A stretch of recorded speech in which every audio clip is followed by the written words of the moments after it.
Malgré une réunion entre les bourgmestres de la zone Midi, la police et le ministre de l'Intérieur, le bourgmestre de Saint-Gilles est excédé face aux fusillades qui se multiplient sur sa commune.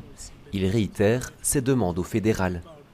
Des moyens de présence sur le terrain pour occuper l'espace public, rassurer nos citoyens et chasser en tout cas les points de deal. Ensemble, les trois bourgmestres réclament un plan d'action fédéral pour lutter contre le crime organisé. Le manque de caméras de surveillance et la difficulté à les maintenir opérationnelles est également pointé du doigt dans la presse.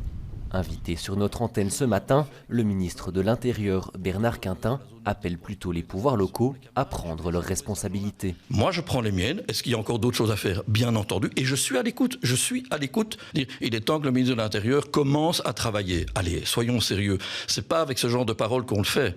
Et je l'ai dit, la situation à Bruxelles, on hérite de 20 à 25 ans de non-décision. En réaction aux déclarations du ministre fédéral, le bourgmestre d'Anderlecht estime lui qu'il faut davantage de moyens venus de la police fédérale afin d'occuper le terrain et de faire face à l'urgence. Aujourd'hui, la réponse du fédéral par rapport à la situation dramatique qu'on a vécue ce week-end, c'est un renfort de 4 personnes. C'est évidemment tout à fait insuffisant. Les bourgmestres demandent que le principe de solidarité nationale soit mis en œuvre. Un principe parfois utilisé pour des événements sportifs de grande ampleur. On est face à du crime organisé, on est à une situation qui fait en sorte que la vie dans nos quartiers est intenable et donc je pense que cette solidarité, elle doit s'organiser au niveau national.